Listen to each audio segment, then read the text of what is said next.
Go ahead and get started. Are you guys good on sound check and everything? Okay, great. Hey, Jason, how are you?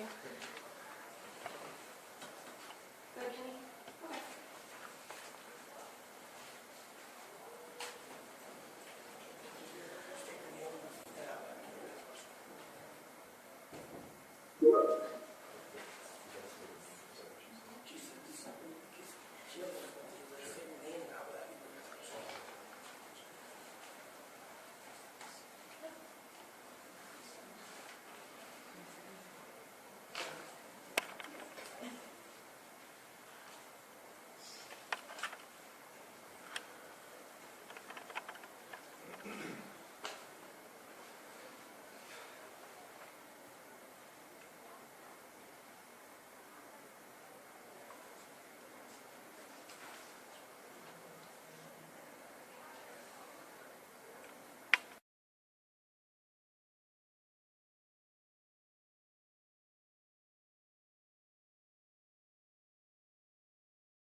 Good morning, ladies and gentlemen. Thank you for being here today.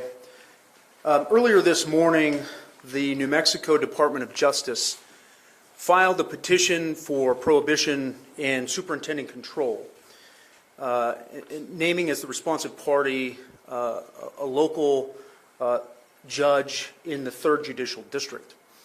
This action was taken after that district court judge cut short the probationary period of Patrick Howard, an individual who pled guilty to criminal sexual contact of a minor, and pursuant to New Mexico law, was required to remain on supervised probation for a period of not less than 5 years.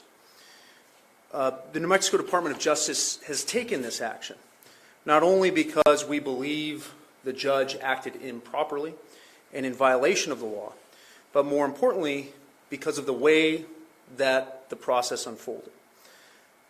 Under New Mexico law, specifically Article 2, Section 24, victims of crime in this state are entitled to certain specific rights that are enumerated and are supposed to be guaranteed by officers of the court.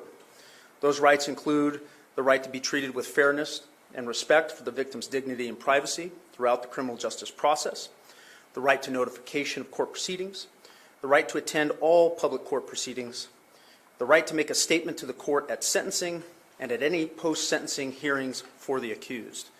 Based on our review of the available record, it does not appear to us that the district court complied with the constitutional protections that are set forth and guaranteed under law.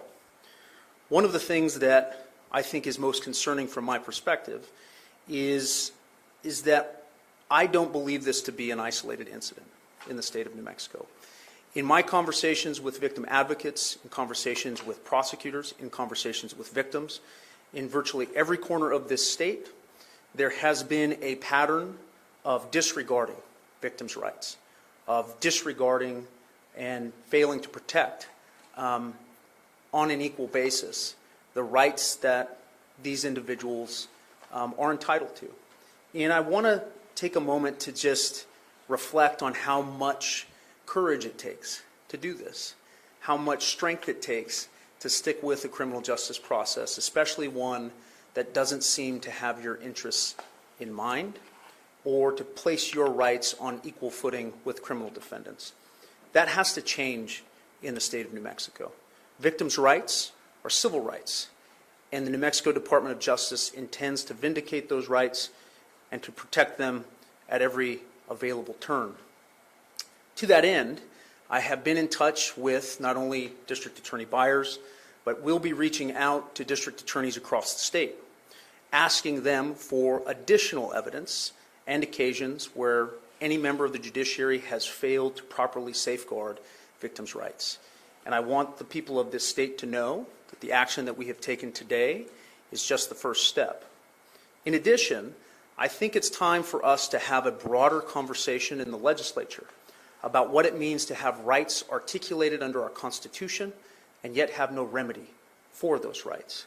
Simply put, most of the time when a member of the government does something that violates someone's rights, there's an opportunity, there's an avenue, there's an ability to challenge that. What we're asking for in this petition is simply for the Supreme Court to take control and order that certain procedures be followed in the district court before any modification of this individual's sentence is allowed to occur. But I think we need to be thinking more expansively and more broadly about how victims are protected and safeguarded. It's time for us as citizens, it's time for us as elected leaders to stand up and be counted and not allow victims of crime to be treated as second-class citizens.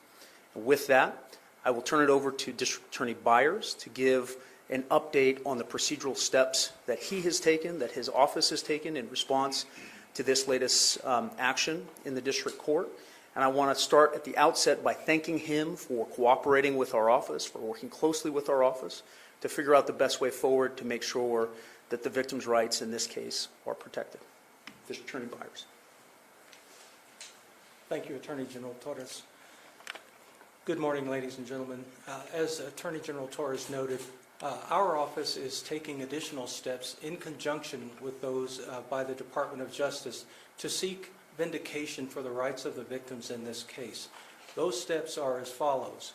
We filed this morning a motion for the court to reinstate the probation of the defendant Patrick Howard in this case.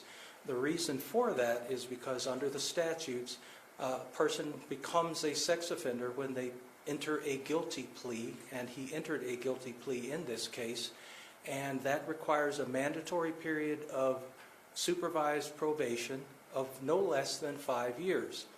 In this matter, the defense filed a motion to terminate the probation early.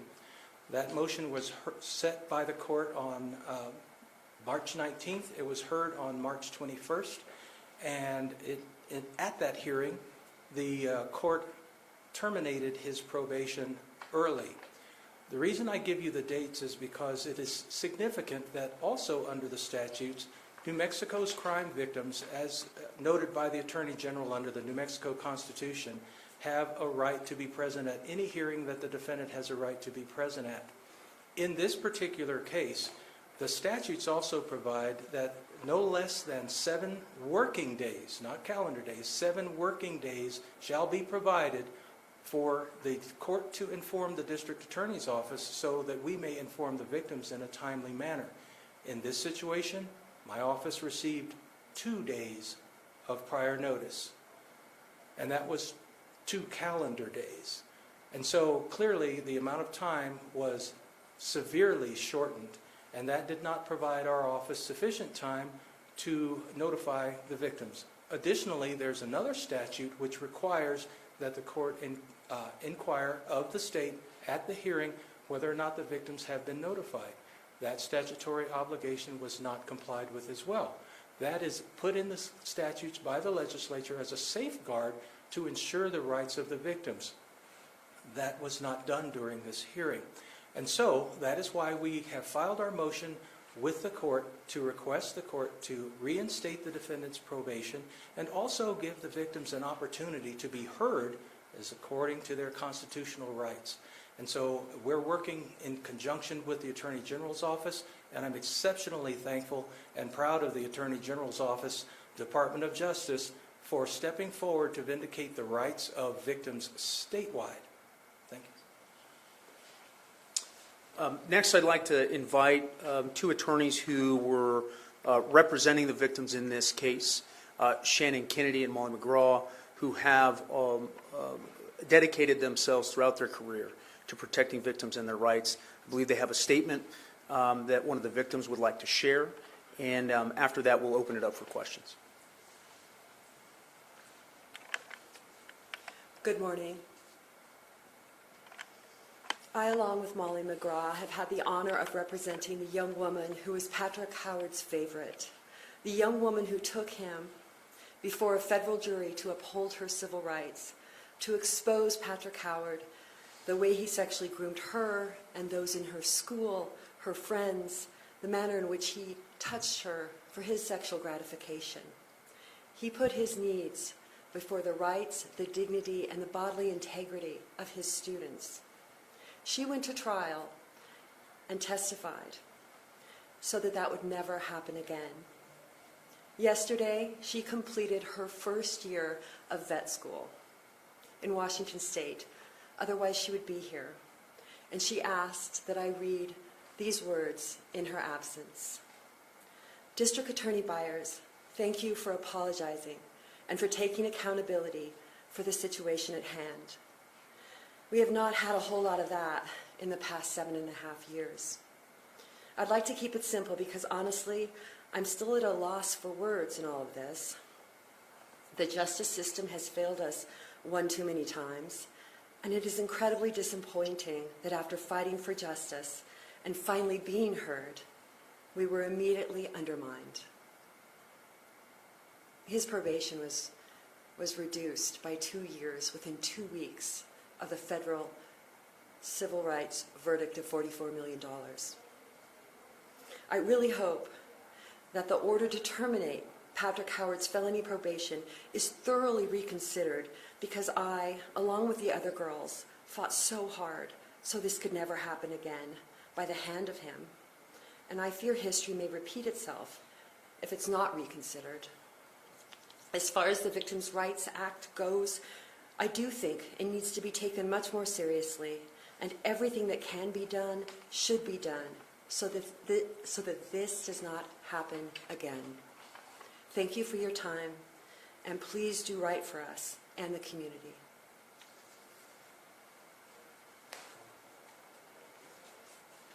Good morning. My name is Molly McGraw. I'm one of the attorneys, along with Shannon Kennedy, that have represented a number of the victims. And in the federal jury trial that took place from March 4th to March 11th, we were counsel for that plaintiff who was one of the victims and was noted to be, by Mr. Howard, his favorite. I took the under oath examination of Mr. Howard during that federal jury trial here in Las Cruces. During that testimony, he admitted to violating the constitutional rights of his 15 and 16-year-old student. He also admitted to having a beating stick that he used to whack students in class and to throwing markers at their heads to get them to pay attention. He ruled by fear and intimidation, and he sexually groomed and abused multiple female students. The evidence is clear. What has been also very clear over the last 7.5 years is that Patrick Howard's constitutional rights have been complied with and observed. But those constitutional rights of his victims have been disregarded at multiple turns. We are here to give voice on behalf of those victims and ask that their constitutional rights be considered on equal footing with those of any criminal defendant. Thank you. And with that, we'll open it up for questions. Yeah, my name's John Cardelli. I'm with KOAT. My question today is, why wasn't anything said at Patrick Howard's hearing regarding the possible violation of the Victims' Rights Act? Dave Byers. I've reviewed the hearing about the change of plea or the termination of his probation, and at all times relevant, the adult probation and parole officer was asked whether or not the defendant had complied with the terms and conditions of his probation, and the probation officer gave the court his idea that he would defer to the discretion of the court. Now, as far as the challenge of the maintaining the rights of the of the victims at that hearing, that was not brought forward. And as I was not there, I can't give you a solid answer. Should it have been raised? Yes, it should have been. Whether or not it would have been considered by the court, I don't really have a firm feeling about that. But what I can tell you is my review of the record of the hearing indicates that no, that was not brought up.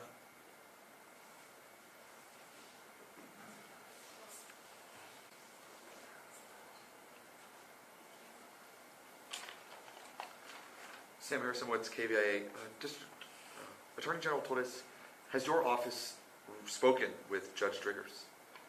No, and it wouldn't be appropriate at this point for us, as he has now been named as a responsive party in the petition that we filed with the Supreme Court. I will note that in general, it actually is the Office of the Attorney General and specifically the Department of Justice that is called upon by the judiciary to represent judges in whenever there's a petition like this that's being brought. However, there are mechanisms in place for our agency to assist him in retaining independent counsel to represent him in this matter. Attorney General told us, sir, can you just explain, just for our audience, what this petition of writ is and what the process of that will be? So, under our law, the Supreme Court in the state of New Mexico has what's called superintending control. It means it has ultimate control over the procedural conduct of any cases that are occurring in any inferior court across the state. Because this current resolution does not lend itself for the typical kind of appeal, we have to file what's called an extraordinary writ, which means it's an uncommon pleading and an uncommon action that our office is taking, but effectively we are asking the Supreme Court to recognize that there were multiple violations of the law that were committed by a misapplication of that law by the judge himself. Not only the substance in the reduction of the sentence itself, it's our position, as D.A. Byers mentioned, that this defendant should be subject to a mandatory 5-year term of supervised probation. That was not complied with. More importantly, however, is that the procedure itself was defective and should be nullified because it did not comply with the constitutional rights afforded to victims under the New Mexico Constitution. Any other questions in the room? I'm going to send it to you, Justin. I'll wait. Justin Garcia, Las Cruces Bulletin.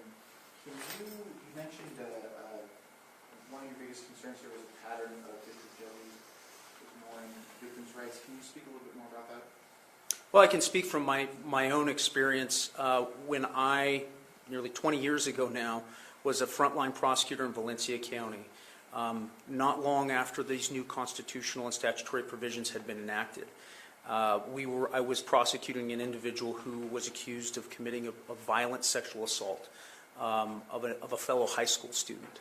And the debate that was had at that time was about whether or not modifications should be made for his pretrial release because he happened to be an accomplished high school athlete. And there was an argument made that modifications of his pretrial supervision should be adjusted so he could participate in a sporting event. I not only argued that it was inappropriate for that kind of argument to be made to the court, I also notified the court that the victim has an independent right to have their own advocate. And so Ms. McGraw, Ms. Kennedy, they actually, under our law, have an independent right to go in, file a notice of appearance on behalf of the victim, and make an independent argument. The judge in that case ruled against us and said, no, the victims don't have that right, don't have the ability to do that. And so in response to that, I actually filed an extraordinary writ as a frontline ADA in Valencia County a long, long time ago. That went up to the Supreme Court, and ultimately the court ruled in our favor and enshrined into law and directed all future proceedings that victims of crime had the ability to go and hire their own attorney and enter an appearance. That sort of thing has occurred over and over and over again. And I'll let some of the advocates here talk about the specifics, but we have repeatedly had situations. For example, when I talked about the right to be treated with fairness and respect for victims' dignity and privacy, you would be astonished. You would be shocked if you were allowed to sit in a pretrial witness interview of a sexual assault victim, a child abuse victim. And I want you to imagine what it would look like if a 10 or 11 or 12-year-old was sitting across the table from a defense investigator or a defense attorney, and they were harassed and intimidated, called liars, their characters impugned, and it's done in a way that frankly causes substantial harm and trauma. In response to that, when I was district attorney in Bernalillo County, we actually advanced legislation that would have prohibited that kind of questioning. I don't know that most of you are aware of this. In virtually no other state in this country is that permitted. You are not permitted to badger and harass sexual assault victims and child abuse victims about the trauma that they have endured. If someone is attacked and assaulted on tribal land and they end up in the U.S. Attorney's Office, they have no ability to do that. You don't get to threaten and harass defendants or victims about their experience. And it's done in a way that sets a more even balance between victims of crime and criminal defendants. My perspective is this. We're not asking that victims of crime be treated better in terms of the respect for their constitutional rights. D.A. Byers and I have both taken an oath to uphold the law and do justice, and that means making sure that criminal defendants have due process and their rights observed. All we're asking for is so that victims of crime be treated equally, that their rights be observed, that their rights be protected. And we see it in a lot of different contexts. We have judges ordering the disclosure of medical records, of psychiatric reports. Imagine that. I want each of you to imagine what it would be like to have a minor child summon the courage to disclose to you that someone harmed them or touched them or, God forbid, raped them. And you go and try to seek medical care for them. And then someone goes into court and says, we have a right to look at those medical records. The New Mexico Constitution says the right to be treated with fairness and respect for the victim's dignity and privacy. And yet somehow, when we go into court, those rights get ignored. And that has to stop. And that's what we're here to talk about. And that's what we're here to do. Can I do two more pictures in the room, John and then Jason, and then we have a few on the Zoom.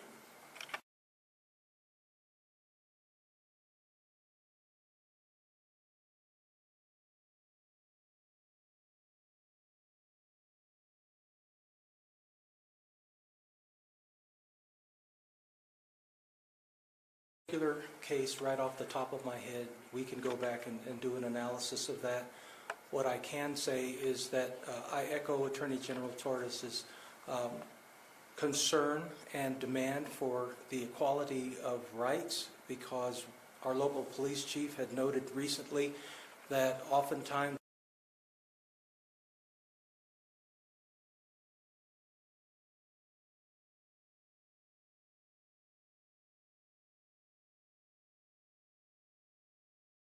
in 2004 for the murder of Marissa Matthews Eifler in the Sunshine Theater, which brought forth Marissa's Law, which then required sex offenders to notify their employers that they are a sex offender, notify institutions of higher education that they are a sex offender. We have been in this fight concerning victims' rights for well over 2 decades now. And I agree, it is high time that the rights of victims be accorded to them in a meaningful way in our courts of law.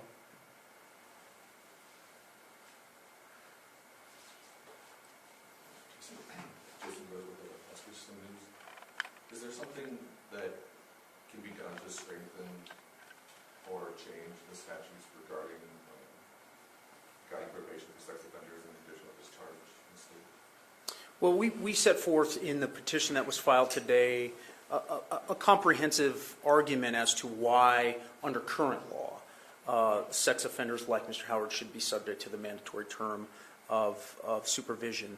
I will certainly work with key legislators to look at that language with fresh eyes to see if there needs to be further clarification on that point. But the second part that I think deserves as much attention as that particular question is something that I have had a conversation with these very experienced advocates. This is one of the few areas of law where there are rights but no remedies. And our laws are not designed in such a way that we create a baseline expectation for judicial officers and others to abide by the law, and yet if they fail to abide by the law, that our options are so limited. In other instances, when you have rights, you have clear remedies. And I think one of the most critical questions moving forward is whether or not it makes sense to continue to have victims be disadvantaged by having rights that exist on paper but somehow never seem to materialize in reality. So we're going to go to the Zoom. We've got a couple of questions. So I'm asking these folks to unmute themselves. So Brittany. Can you guys hear me? Yes. Okay, it's Brittany Costelli with KOB4. Couple quick questions. First, how likely is it to reinstate his probation? How often does that happen? And then the other question that I'd like for you to hit on is when we talked to probation and parole, as we were working on this story, they made it sound like this kind of probation reduction isn't exactly out of the norm, even with relation to the sex charge.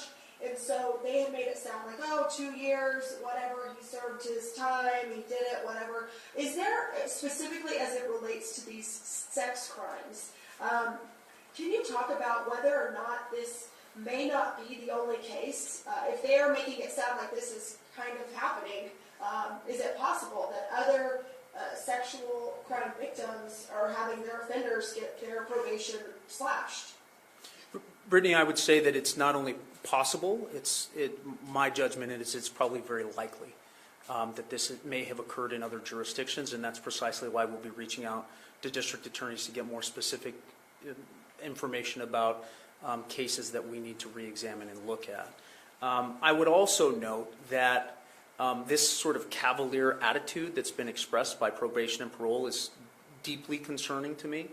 One of the things that was noteworthy from what little I gathered from the record that was explored is not only did probation and parole fail to sort of push back on this idea with the court that this sentence could be reduced, somehow an argument was made that by simply doing what he was ordered to do, that he somehow earned the right to have his sentence shortened. That's not how our system is supposed to work. He was ordered to serve and comply with conditions, and he should not get the benefit of a shortened period of supervision by simply doing what the court expects him to do. And so those are, frankly, cultural issues that I think should properly be examined by the people in charge of probation and parole. Thank you, Brittany. We're going to go to Chris McKee from Carroll. Hey there, just making sure you can hear me okay. Yes. Yes. Okay, thank you. I know that the judge in this particular case, Judge Douglas Riggers, has also faced criticism from prosecutors over, I would say, the last 6 years. I can point to at least 3 cases, 2 involving the prior AG's administration. He was criticized for the sentencing of 6th Judicial District Attorney Francesca Estevez in 2018 for getting a conditional discharge in a plea deal. In 2022, the Supreme Court removed him from the Baby Bobby case, saying he abused his authority as a judge when he banned prosecutors from using exhibits like 911 calls and photographs as punishment for missed trial deadlines.